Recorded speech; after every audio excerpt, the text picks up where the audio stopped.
Bismillahirrahmanirrahim. Good morning, students. I welcome you all to lecture number 17 of EDC. Today we are going to continue with the small signal analysis of BJT amplifiers. Let's begin. So, this is another circuit of a common emitter amplifier. We can verify this by looking at the base terminal where the AC signal is present. देख लें AC signal base पे applied है, output collector से लिया जा रहा है और ये एक कॉमन एमिटर एम्पलीफायर है. The difference I can notice between this circuit and the previous one is that a resistance is also present on the emitter terminal. If you can recall, आपने ऐसा एक सर्किट पढ़ा था जिसमें कि common source amplifier में एक में सोर्स पे रेजिस्टेंस नहीं थी, एक में सोर्स पे रेजिस्टेंस थी. तो वो जो पिछला सर्किट आपने स्टडी किया है वो सिंपल कॉमन एमिटर एम्पलीफायर था, और ये जो है वो कॉमन एमिटर एम्पलीफायर है विथ एमिटर रेजिस्टेंस, जिसको कहेंगे with degeneration. Common source amplifier में भी सेम था, एक विदाउट रेजिस्टेंस था, एक विद रेजिस्टेंस था. तो कॉमन एमिटर में भी सेम है, एक विदाउट एमिटर रेजिस्टेंस और एक विद एमिटर रेजिस्टेंस. तो ये विद एमिटर रेजिस्टेंस वाला केस है. इसमें भी यही कहा गया है कि डीसी और एसी एनालिसिस परफॉर्म करें सर्किट के लिए, यानी IC IV IE VC VB VE find करना है. और ये सारे एसी पैरामीटर जो स्मॉल सिग्नल पैरामीटर्स हैं, R in R out A I A V, ये सब आपने फाइंड करने. For performing the DC analysis, first of all we will be removing all the AC voltage sources present in the circuit. Please note कि यहाँ पे RB और 5 volt ये दोनों तो बचेंगे बेस पे, but this AC voltage source will be short circuited. तो बच क्या जाएगा, बेसिकली 100 किलो ओम की रेजिस्टेंस, 5 वोल्ट की सप्लाई और फिर एक नॉर्मल सर्किट आपका नॉर्मल बन रहा होगा. इस 5 वोल्ट के वोल्टेज सप्लाई को, चूंकि जो कि ऐसे लगा हुआ था, मैंने इसको एरो हेड की फॉर्म में बना के दिखा दिया, जो कि आमतौर पे बीजेटी में सप्लाई वोल्टेज दिखाने का तरीका होता है. ठीक है. अच्छा, अगले स्टेप में एमिटर पे कोई भी चेंज नहीं आएगा, ग्राउंडेड एज इट इज रहेगा. ये वाला कैपेसिटर ओपन सर्किट हो जाएगा, ये पार्ट रिमूव हो जाएगा. कलेक्टर पे एज इट इज है, वीसीसी सप्लाई मौजूद रहेगी. ना if I look at this circuit I can clearly observe कि ये उस वाले सर्किट की एग्जांपल है जिसमें तीनों टर्मिनल पे रेजिस्टेंसेस होती थी, और जब हमें सॉल्व करना होता था तो हम बेस एमिटर जंक्शन के ऊपर जो है वो एक केवीएल लगाते थे. So assuming active region of operation, हमने कह दिया कि active region of operation assume कर रहे हैं, वीवीई 0.7 अज्यूम कर लिया. और फिर हमने कह दिया कि applying KVL in the base emitter loop. Base emitter loop में हायर वोल्टेज को लोकेट करें, लोअर वोल्टेज की तरफ मूव करते हुए जाएं. 5 वोल्ट में से इसका ड्रॉप निकालना है. कैसे निकलेगा, R B into the current, R B into the current, उसका करंट है I B, minus the drop of this junction जो कि वीबीई है, minus the drop of this resistor. इसको इसके करंट से मल्टीप्लाई करना है, और इस रेजिस्टर में जो करंट है वो आई बी नहीं है, बेसिकली आर ई है, इक्वल टू 0 आ गया.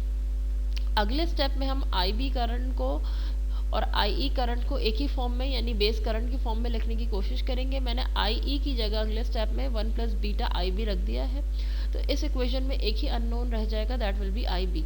तो 5 माइनस 0.7 मैंने इधर कर दिया, आई बी यहाँ पे मैंने कर दिया, R B plus 1 plus beta R E, ये आपके पास आ गया. 5 माइनस 0.7 4.3 हो गया, और डिनोमिनेटर में आपके पास ये चीज़ बच गई, आपके पास बेस करंट आ जाएगा. ओके, सो बेस करंट की वैल्यू हमारे पास ये आ गई. Once any of the currents is known we can find all the remaining currents. So with this I B we can find the emitter current. 1 plus beta I B से निकाल लिया आपने emitter current, I C equal to beta I B से निकाल लिया आपने collector current. Now in order to find we B and V C, ohm's law लगाएंगे base पे. 5 माइनस वी बी, ये जहन में होना चाहिए कि बेस में ही current internal to the base जो है वो मूव कर रहा है. तो 5 minus V B divided by R B बराबर होगा आई बी के. 5 minus V B over R B I B के बराबर हो गया. आई बी की वैल्यू आपको नोन है, रजिस्टर की वैल्यू नोन है, you can find the value of V B. V B आपके पास आ गया इसका 2.142 वोल्ट. कलेक्टर पे ओम्स लॉ लगाएंगे. प्लीज़ नोट के कलेक्टर का वोल्टेज यहाँ होगा, बेस का वोल्टेज यहाँ होगा, एमिटर का वोल्टेज यहाँ होगा. ठीक है। In order to keep the diagram simple and clean, मैंने इसको इस वक्त लेबल नहीं किया है, बट आपको मेंशन करना है कि वी सी, वी ई और वी बी यहाँ पर है। बहरहाल अगर वी सी यहाँ पर है तो ओम्स लॉ क्या हो जाएगा, V C C minus V C divide by R C बराबर हो जाएगा कलेक्टर में फ्लो होने वाले करंट आई सी के। तो यही लिख दिया है 10 minus V C over R C is equal to I C. I C current आपके पास जो है वो अवेलेबल है, ऑलरेडी कैलकुलेट कर चुके हैं आप, ये लिखा हुआ है। आरसी की भी वैल्यू नोन है, आपने वैल्यू पुट किया, वीसी की वैल्यू आ गई आपके पास 7.143 वोल्ट। लास्टली डीसी एनालिसिस में हमारे पास आ गया ओके, एमिटर पे आपने ओम्स लॉ लगाया, यहाँ आपका एमिटर का वोल्टेज है, ओम्स लॉ लगाएंगे तो V E minus zero divided by this resistance हो जाएगा, बराबर हो जाएगा यहाँ पे फ्लो होने वाले एमिटर करंट के, आई ई के बराबर हो गया। वी ई आपके पास आ गया वैल्यूज पुट करने के बाद 1.44। चूँकि कलेक्टर का वोल्टेज जो है वो बेस वोल्टेज से बड़ा आ रहा है, हमारा अजम्पशन जो है वो करेक्ट है, और ये जो बीजेटी है वो एक्टिव रीजन में वर्क कर रहा है, so we can further proceed for the small signal analysis. As previous gm की वैल्यू और आर पाई की वैल्यू जो है वो basically small signal DC analysis के दौरान ही कैलकुलेट की जाती है, तो जीएम आईसी ओवर बीटी के फार्मूला से कैलकुलेट करते हैं। कलेक्टर करंट डीसी आपके पास अवेलेबल है, वीटी 26 मिली वोल्ट है, calculate the gm in the unit milli ampere per volt, इसमें कैलकुलेट कर लें, इससे आर पाई निकाल लें बीटा ओवर जीएम के फार्मूले से, या बीटा वीटी ओवर आईसी, एक ही आंसर आएगा, बीटा जीएम की value, beta over GM put कर दिया, आर पाई की वैल्यू आपके पास आ गई 875.04 ohms. Now after these calculations we will be switching to the small signal analysis. Let us see that. Now we will be doing the small signal analysis. In order to do the small signal analysis, I have redrawn the original circuit which was given, and now I am going to extract the AC circuit from it. For this purpose I will be short circuiting the DC supplies, DC voltage supplies. तो देखें ये जो 5 volt की DC supply है, I have short circuited it. V signal source जो है वो मौजूद है, RB मौजूद है, VCC ये जो ग्राउंड है ये यहाँ पे VCC की जगह ग्राउंड आ गया है, क्योंकि स्मॉल सिग्नल मॉडल के अंदर जो है वो DC सप्लाईज को आपने ग्राउंड करना है। कैपेसिटर जो यहाँ लगा हुआ था V0 का ये शॉर्ट हो गया है, ये आपके पास मौजूद है, बाकी एमिटर के ऊपर कोई चेंज नहीं है, एज इट इज़ है। Now let us try to draw the small signal model, and for this part, इतने पार्ट के लिए बेसिक पार्ट तो वही है, ठीक है। ये वाला जो चीज़ है जो मैं बता रही हूँ सर्कल के अंदर, इतना तो मौजूद ही था। सबसे पहले आपने ये बनाया कि आर पाई बना लिया, G M V B E बना लिया, और ये टर्मिनल यहाँ तक बना लिया, इस पे plus minus V B E की लेबलिंग कर ली, इसमें जो करंट था इस ब्रांच में वो बेस करंट दिखा दिया, इस ब्रांच का जो करंट था वो आई ई दिखा दिया आपने, और यहाँ का जो करंट है वो आपने आई सी दिखा दिया। ये तो इतना है ही। अब एमिटर के ऊपर चेक करते जाए, एमिटर पे क्या प्लेस करना है, एमिटर पे आर ई रेजिस्टेंस प्लेस करनी है, वो रेजिस्टेंस यहाँ नज़र आ रही है। इसके बाद कलेक्टर पे V0 भी दिखाना है, RC भी दिखाना है अलॉन्ग विथ ग्राउंड, कलेक्टर के ऊपर V0 भी दिखाना है और RC भी दिखाना है अलॉन्ग विथ ग्राउंड। अच्छा, उसके बाद बेस के ऊपर आपने रजिस्टर RB दिखानी है और ये सप्लाई दिखानी है V सिग्नल की। ये आपके पास जो है वो बेस पे रजिस्टर भी है और V सिग्नल की सप्लाई भी है। अच्छा, ये बात मैंने पहले ही क्लियर बताई थी कि जब कभी भी बेस पे इनपुट सिग्नल आप दे रहे होंगे तो हमें डायरेक्टली बेस टर्मिनल के अंदर देखना है। तो for this purpose R in कहीं पे क्वेश्चन में गिवन नहीं था कहाँ पे है, लेकिन ये अंडरस्टूड है कि आर इन का formula V B over I B है। क्यों? क्योंकि बेस पे इनपुट है। तो अब हमें पता होना चाहिए कि बेस टर्मिनल कहाँ पर है। बेस टर्मिनल बेसिकली ये बेस था तो इसका वोल्टेज वी बी कहलाएगा, जो टर्मिनल एमिटर है उसका वोल्टेज वी ई कहलाएगा। ठीक है, तो अब बेस से लेके मुझे ग्राउंड तक एक केवीएल अप्लाई करना है, क्योंकि देखिए पहले एमिटर ग्राउंड था तो मैं direct V B minus V E over R pi कर रही थी, तो ओम्स लॉ मेरा डायरेक्टली लग जा रहा था। अभी यहाँ पे वी ई ज़ीरो नहीं है, वी ई की भी अपनी कोई वैल्यू होगी क्योंकि ज़ाहिर है यहाँ पे भी कोई रजिस्टर है। तो इसका तरीका क्या है कि मैं वी बी से लेके ग्राउंड तक एक जो है वो केवीएल अप्लाई करूँगी। ठीक है, वो क्या होगा, वी बी में से आर पाई का ड्रॉप निकलेगा, वी बी में से इस रजिस्टर आर ई का ड्रॉप निकलेगा, तो एंड में क्या बचेगा, ज़ीरो। यही केवीएल में मैंने लिखा है, V B minus I B R pi, R pi के साथ आई बी क्यों मल्टीप्लाई किया है, क्योंकि आर पाई से जो करंट गुजर रहा है वो बेसिकली आई बी है, और 500 वाला जो एमीटर पे लगा है उससे जो करंट गुजर रहा है वो है आई ई। तो मैंने आर ई के साथ लिखा है आई ई करंट इज इक्वल टू 0। जैसे कि एसी करंट है वैसे ही डीसी करंट का रिलेशन भी होता है और एसी का भी बराबर ही होता है। तो आई ई की जगह मैंने क्या किया, 1 प्लस बीटा आई बी रख दिया। फिर इन दोनों में से आई बी टर्म को कॉमन निकाला तो क्या हुआ, आर पाई अंदर रह गया, 1 प्लस बीटा अंदर रह गया और आर ई अंदर रह गया। और मैंने साथ के साथ इस इन दोनों आई बी की टर्म्स को इज इक्वल टू के उस साइड पे भी ले गई, तो ये सारे टर्म्स सारी आपके पास पॉजिटिव में आ गई।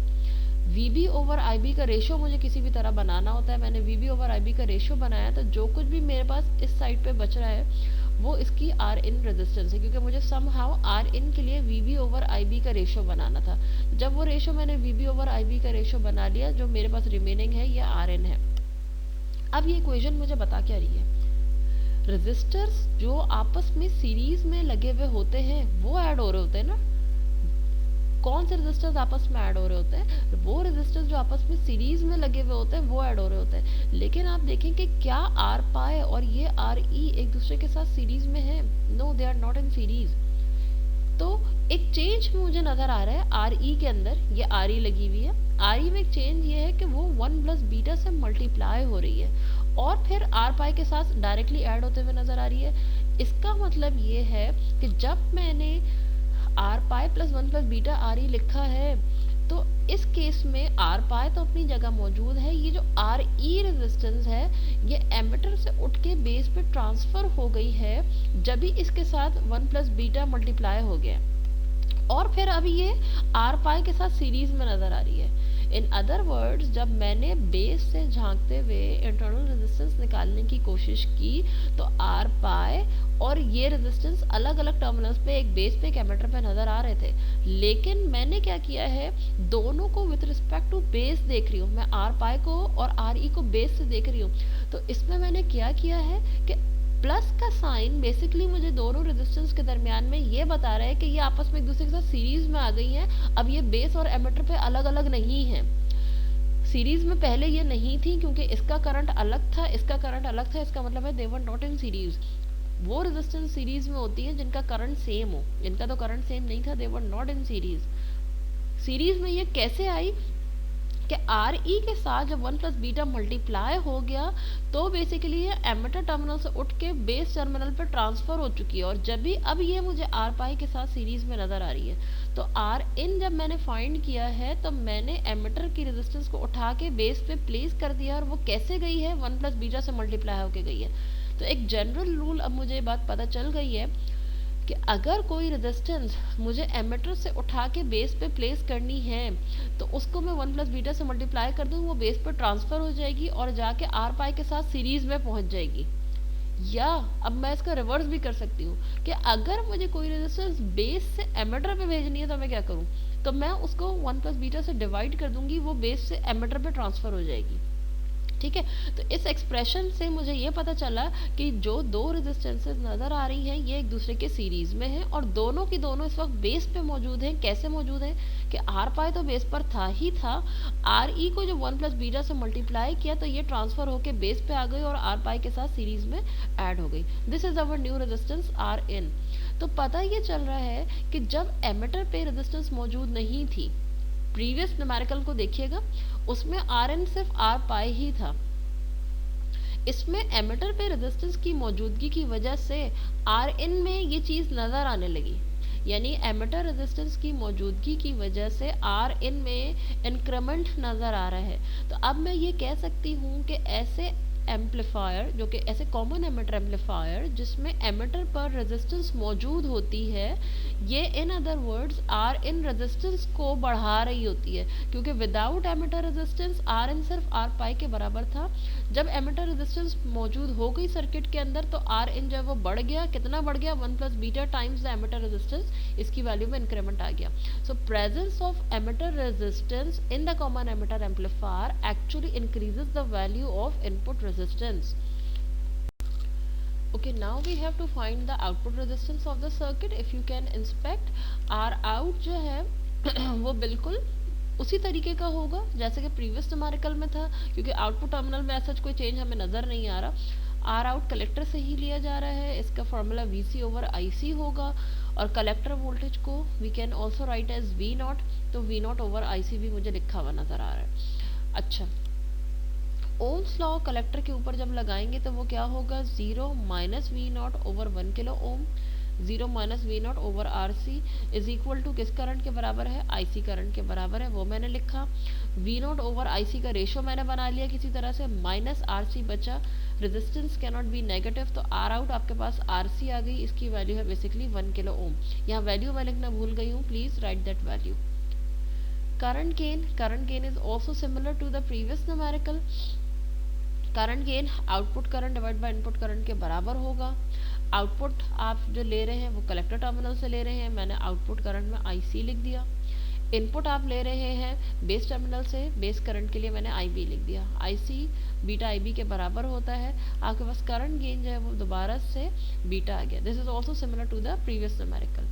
The change will be in the calculation of the voltage gain. Voltage gain find करने के लिए सबसे पहला काम हम यूजुअली यही करते हैं कि आउटपुट टर्मिनल पे ओम्स लॉ लगाते हैं, and for this purpose we have applied the Ohm's law at the output terminal. 0 minus V naught over 1 kilo ohm is equal to I C. 0 minus V naught over 1 kilo ohm, 1 kilo ohm basically R C था, is equal to I C. V naught आ गया मेरे पास minus आई C R C के बराबर। मैंने अगले step में please note कि instead of writing I C as G M V B E, मैंने इसको लिखा है बीटा आई बी। ये बात जहन में रखिएगा कि जब कभी भी एमिटर के ऊपर रजिस्टर लगा हुआ होगा कॉमन एमिटर एम्पलीफायर में, हम इस वाले मेथड से सॉल्व करेंगे, जो कि ये मेथड मैं यहाँ एक्सप्लेन कर रही हूँ। हम आई सी को G M V B E नहीं लिखेंगे, बल्कि हम आई सी को बीटा आई बी लिखेंगे, ठीक है। अच्छा, अब हमें जब पता है कि आर एन बराबर होता है V B over I B के, तो क्या मैं कह सकती हूँ आई बी बराबर होता होगा V B over R in के। इसी इक्वेशन को मैंने थोड़ा सा चेंज करके लिख लिया, ठीक है। आई बी बराबर हो गया V B over R in के। ये आई बी जो कि V B over R in है, मैं ये चीज़ इस इक्वेशन में पुट कर दूंगी, आई बी की वैल्यू, ठीक है। आई बी की ये वैल्यू मैं यहाँ पुट करूंगी, तो वी नॉट क्या हो जाएगा, माइनस बीटा आई बी की नई वैल्यू इंटू आर सी, तो माइनस बीटा आई बी की नई वैल्यू क्या आ गई, V B over R in into R C. अगले स्टेप में मैं इस वी बी को डिनोमिनेटर में ले आऊंगी, V naught upon V B minus beta R C over R in. ये हमारे पास एक गेन आ गया। अब ये गेन कौन सा गेन है और कहाँ का गेन है, क्योंकि देखिए it involves two voltage terms जो कि राइट साइड पे किसी फैक्टर के बराबर है। V naught upon V B दरअसल इस सर्किट का गेन है, लेकिन वी नॉट से लेके वी सिग्नल तक का गेन नहीं है, बल्कि वी नॉट से लेके इस टर्मिनल तक जो गेन आ रहा है सर्किट का, V naught upon V B क्या बता रहा है, वी बी टर्मिनल को देख लें कहाँ है, V B terminal is here. तो वी नॉट से लेके वी बी तक का जो गेन है, ये गेन इस वक्त मैंने फाइंड किया है, वो वैल्यू आ रही है minus beta R C over R in. अब मुझे VB से लेके V सिग्नल तक का गेन फाइंड करना होगा, ताकि मैं किसी तरह से V not upon V signal find कर सकूं। हमारा अल्टीमेट टारगेट यह है कि हम कंप्लीट गेन फाइंड करें V naught over V signal. अभी जो गेन मिल सका वो V नॉट अपॉन VB मिला, किसी तरह से मुझे V सिग्नल लेकर आना है। Let us see how we can do that. Okay, in the last slide अब हमने करा ये है कि VB की वैल्यू V naught upon V B निकाल ली है समहाउ। अब हमें वी बी की वैल्यू निकालनी है in terms of V signal, ठीक है। तो मैंने अगले स्टेप में क्या किया है कि मैंने ये स्मॉल सिग्नल मॉडल को रीड्रॉ किया है, जिसमें कि मैंने थोड़ा सा चेंज दिखाया और वो चेंज किया है। मैंने आर ई रेजिस्टेंस को एमिटर से उठाकर बेस पे शिफ्ट कर दिया है, और जब मैंने शिफ्टिंग की है तो मैंने आर ई को 1 प्लस बीटा से मल्टीप्लाई कर दिया है, क्योंकि मुझे ये बात पता है कि जब कभी भी हम किसी एमिटर से रेजिस्टेंस को उठा के बेस पे शिफ्ट करते हैं, then we multiply it with 1 plus beta.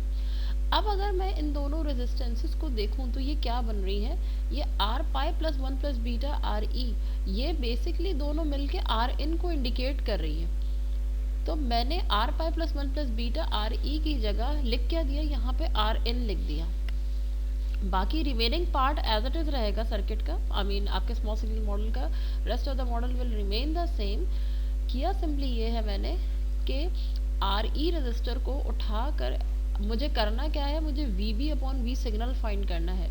जब RE बेसिकली एमिटर पे मौजूद थी तो VB upon V signal find करना मुश्किल इसलिए हो रहा था कि एमिटर उस वक्त ग्राउंडेड नहीं था, एमिटर पे कुछ ना कुछ रजिस्टर लगा हुआ था, जिसकी वजह से हर हाल में VB के अंदर VE का टर्म इंक्लूड हो रहा था।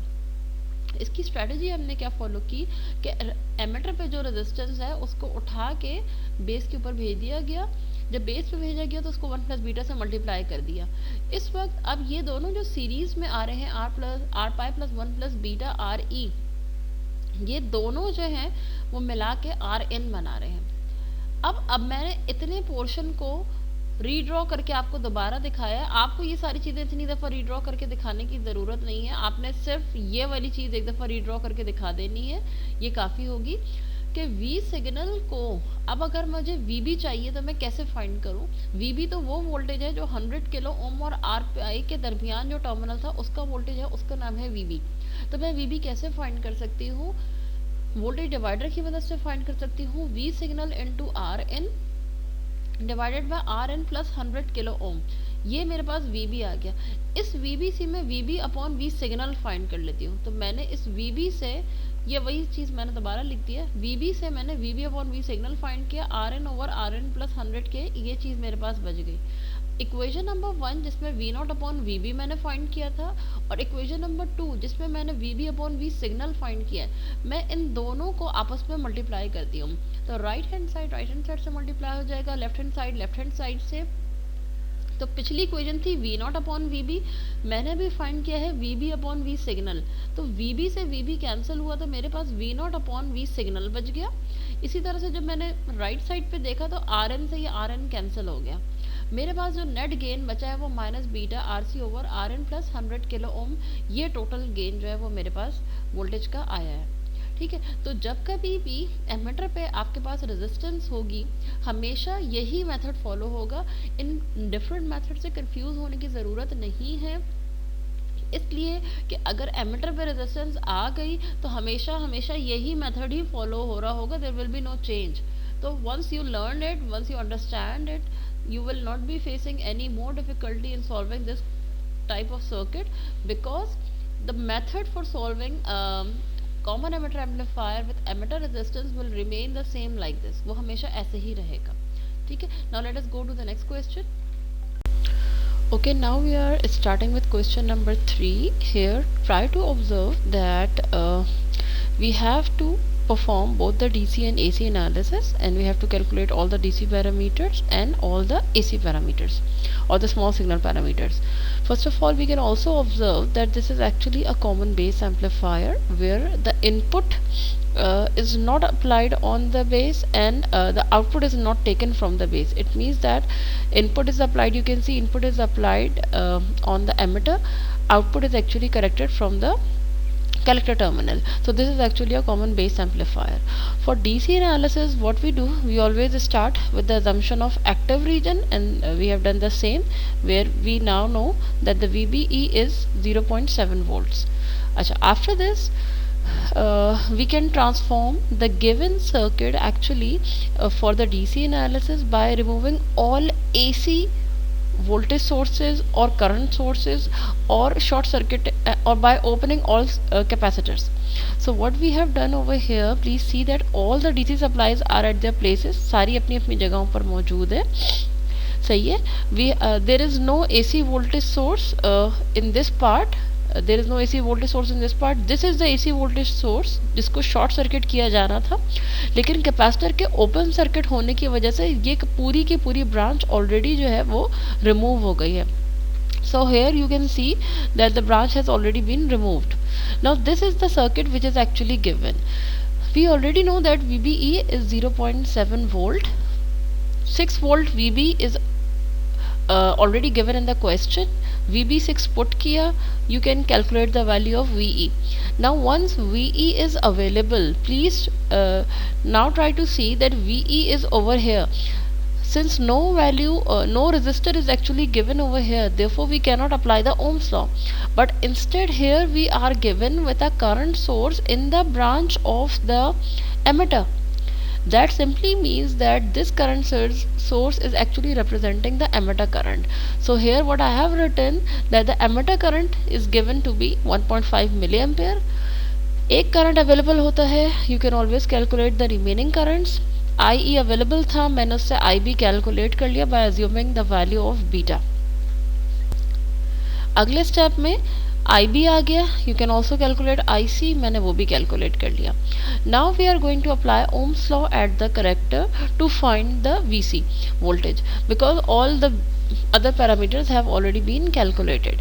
For VC, please try to observe that VC will be here somewhere. यहाँ पर होगा, you will be applying Ohm's law. 12 minus VC divided by RC बराबर किसके होगा? The current flowing through the collector, which will be IC. यही Ohm's law यहाँ पे equation लिखी हुई है. जो जो पैरामीटर्स नोन है, IC नोन है, RC नोन है, put them on one side. VC की वैल्यू आपके पास ये आ गई. Now since we can see that the base voltage was 6 volt and the collector voltage has come out to be 9.77, we can see that our initial assumption was correct and BJT is operating in the active region. After this we should calculate the parameters that we need for the small signal analysis, which is actually the GM की value आप देख रहे हैं यहाँ पे, it's IC over VT के बराबर है. You can put in the value of the DC current और VT की वैल्यू 26 मिलीवोल्ट पुट की, you can get the value of the transconductance GM. R pi बराबर है बीटा ओवर GM के, you can also calculate R pi आपने calculate कर लिया. और इस न्यूमेरिकल में मैंने आर ई भी कैलकुलेट किया है with the help of R pi over 1 plus beta, इसकी वैल्यू ये आ रही है. Here are some additional formulas that I have written, that R E can be calculated using the formula alpha over GM, where alpha will be beta over 1 plus beta और beta will be alpha over 1 plus alpha. ये these formulas are not directly related to this numerical, but मैंने यहाँ mention कर दिए हैं so that you can use them when needed. अच्छा, the new thing is we have calculated RE in this numerical because this is actually a common base amplifier, and as I mentioned in the start, we will be solving this circuit with the help of T model. So for T model we actually need the value of RE, that is why I have calculated it over here. Okay, now for performing the small signal analysis, what I have done, I have redrawn the original circuit, and now I am actually I have also drawn the circuit after all the DC sources have been removed. तो ये इस तरह का circuit आ रहा है where you can see कि base voltage पहले तो 6 वोल्ट था, अब जो बेस वोल्टेज है वो यहाँ पे ग्राउंड हो गया है क्योंकि DC वोल्टेज की जगह ग्राउंड आ जाता है. बिल्कुल इसी तरह से एट द ड्रेन 12 वोल्ट था, अब ड्रेन के ऊपर जो है यहाँ पे क्या आ गया है? ग्राउंड आ गया है. प्लीज़ नोट कि ये जो DC करंट सोर्स थी ये पूरी की पूरी ओपन सर्किट होकर रिमूव हो जाएगी, because current sources are open circuited when we try to remove them. तो जब ये पूरी ब्रांच रिमूव हो जाएगी तो ज़ाहिर है इस पार्ट के अंदर से ये पूरी ब्रांच अब आपको रिमूव नज़र आ रही है. बल्कि अब होगा क्या कि एमीटर पे ये कैपेसिटर जो है वो शॉर्ट सर्किट हो चुका होगा और फिर ये वाला पाथ है. बेसिकली अब एमीटर पे बचा क्या? एमीटर का ये पूरा वाला पार्ट रिमूव हो गया जैसे कि यहाँ पे नज़र आ रहा है, और एमीटर पे फिर अब सिर्फ ये वाली चीज़ बचेगी. अच्छा, ये आपके पास AC मॉडल जब तैयार हुआ, आपने इसका स्मॉल सिग्नल मॉडल बनाना है. फॉर रेफरेंस पर्पस मैंने T मॉडल एक दफ़ा दोबारा यहाँ पे बना दिया है कि T मॉडल में ये वाला टर्मिनल एमीटर होता है, ये टर्मिनल बेस होता है, ये कलेक्टर होता है. करंट सोर्स का नाम अल्फा IE दिया हुआ होता है. RE वो रेजिस्टेंस होती है जो बेसिकली बेस और एमीटर के दरमियान जो डायोड फॉरवर्ड बाइज हो रहा है उसकी रेजिस्टेंस है, और इसके थ्रू जो पोलैरिटी दिखाई भी गई है, प्लस ये है माइनस ये है, और करंट IE का डायरेक्शन ये है. ये हमने नहीं दिखाया हुआ, ये जिसने ये डिज़ाइन किया था उसने बनाया था. We can not change all these things, जो बाय डिफ़ॉल्ट चीज़ें हैं वो मैंने यहाँ बना दी हैं. तो अगले स्टेप में मैंने बेसिकली यही चीज़ यहाँ पर शो कर दी है कि ये एक्चुअल मॉडल था हमारा, जो किसकी जगह बनाया है? जो हम लोगों ने इस ट्रांजिस्टर की जगह बनाया हुआ है. ठीक है, इस ट्रांजिस्टर की जगह बनाने के बाद one by one we will be placing all the components. We can see that the base is grounded, base को ग्राउंड रखा हुआ है। यू कैन ऑल्सो सी के कलेक्टर के ऊपर रेजिस्टर है जिसका दूसरा टर्मिनल ग्राउंड है। ये रहा कलेक्टर के ऊपर एक टर्मिनल है जिसका दूसरा टर्मिनल जो है वो ग्राउंड है, और कलेक्टर टर्मिनल के ऊपर ही आपको वी नॉट भी नज़र आ रहा है। तो कलेक्टर टर्मिनल है, इसी पे वी नॉट है। इन अदर वर्ड्स बेसिकली जो कलेक्टर का वोल्टेज है वही आपने वी नॉट कहा हुआ, वी सी और वी नॉट बेसिकली बराबर है। तो यहाँ पे भी कुछ ऐसे ही नज़र आ रहा है कि वी सी वी नॉट बराबर है। Now at the emitter side ये सप्लाई हट चुकी है, एमिटर पे सिर्फ यही चीज़ नज़र आ रही है। तो इसका क्या मतलब है, अब ये रहा एमिटर टर्मिनल, उसके बाद मैंने लगा दी है ये रेजिस्टेंस आर ई, और उसके बाद आ गई ये सप्लाई आपके पास V S. This is your complete T model for which you can do और परफॉर्म सम एनालिसिस। इस सर्किट में मुझे आर इन फाइंड करना है। Please remember and recall that whenever we apply AC signal और the small signal on the emitter terminal, this is the formula of the Rn. Automatically the Rn formula becomes this VE over IE. तो मुझे somehow VE over IE का ratio बनाना है ताकि मुझे Rn की value मिल जाए। For this purpose what I can do, I can apply Ohm's law। मुझे VE कहाँ नज़र आ रहा है, बेसिकली मुझे इनपुट साइड पे नज़र आ रहा है। मैं अगर ओम्स लॉ यहाँ पर भी लगाऊं तो उस ओम्स लॉ के अंदर VS का टर्म भी आ जाएगा, that I do not need, that I do not want.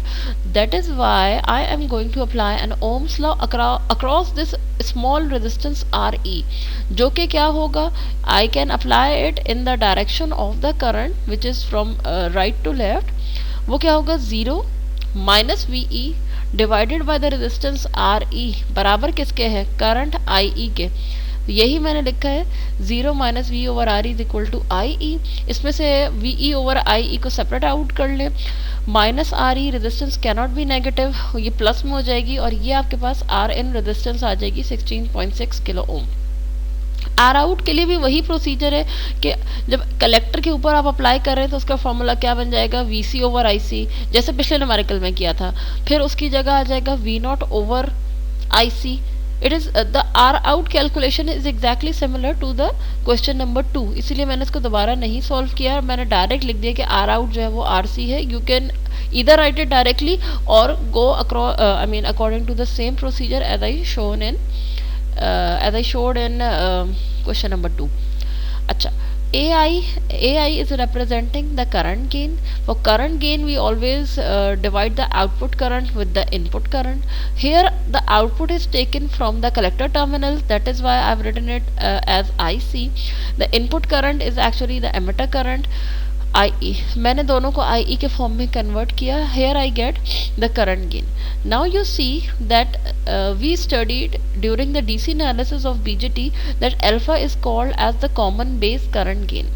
So now we can verify the same thing, that whenever we are trying to find the gain of a common base amplifier, this is actually a common base amplifier, common base amplifier का जब current gain find करेंगे तो उसकी value आ रही है alpha.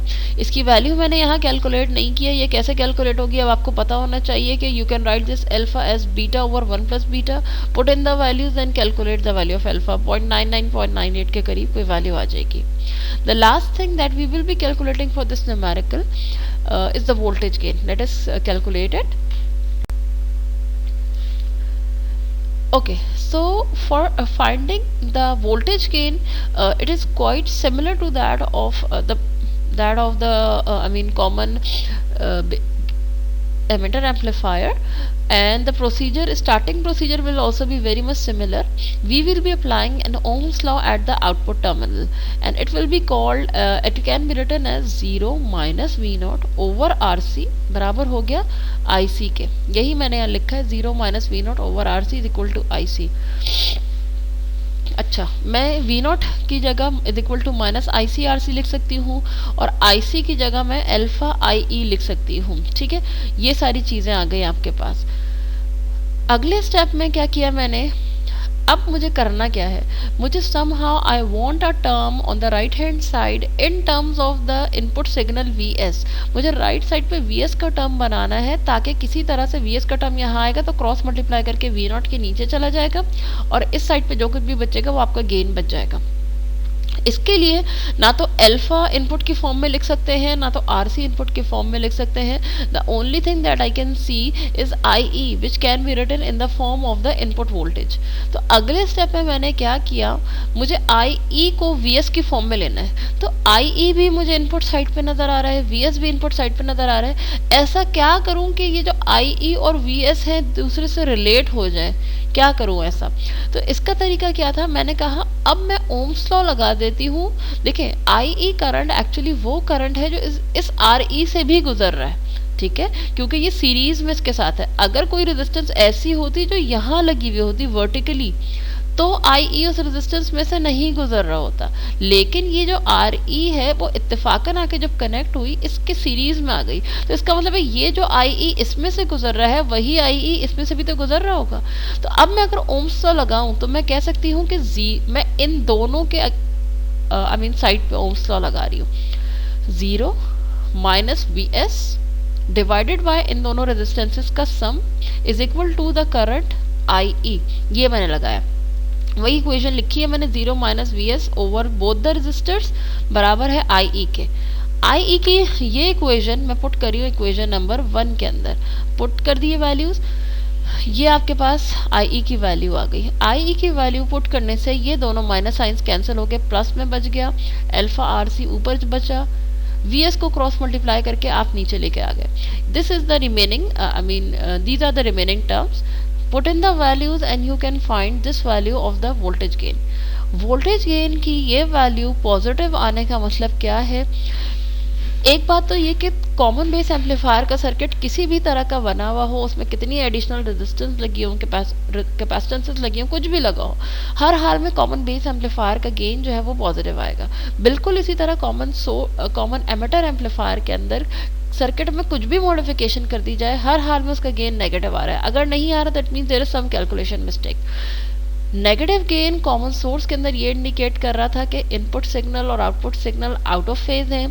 Positive gain common base amplifier का ये इंडिकेट कर रहा है कि इनपुट और आउटपुट सिग्नल जो है वो इन फेज होंगे, एम्पलीफाइड होंगे लेकिन इन फेज होंगे. Late us see this. हाँ, कॉमन एमिटर एम्पलीफायर में जो नेगेटिव सिग्नल आ रहा था वो ये बता रहा था कि जब इनपुट की पल्स पॉजिटिव आ रही होगी तो आउटपुट ना सिर्फ एम्पलीफाइड होगा बल्कि इन्वर्टेड भी होगा. एम्पलीफाई भी हो चुका है लेकिन इन्वर्ट हो चुका है, पोलैरिटी चेंज हो चुकी है. जब मैंने यहाँ इनपुट से नेगेटिव दिया तो आउटपुट पे मुझे पॉजिटिव मिल रहा है और एम्पलीफाइड मिल रहा है. तो पता ये चला कि कॉमन एमिटर के अंदर ये फेज इन्वर्जन होती है, that is indicated by the negative sign of the voltage gain. Common base के अंदर पॉजिटिव साइन वोल्टेज गेन का ये बता रहा था कि अगर इनपुट की पल्स पॉजिटिव होगी तो आउटपुट की पल्स भी पॉजिटिव होगी और एम्पलीफाइड होगी. अगर इनपुट नेगेटिव पल्स होगी तो आउटपुट की पल्स भी नेगेटिव होगी और एम्पलीफाइड होगी. This is how we draw the output for the common gate for the common emitter and the common base amplifiers. The remaining things we are going to continue inshallah in the next lecture.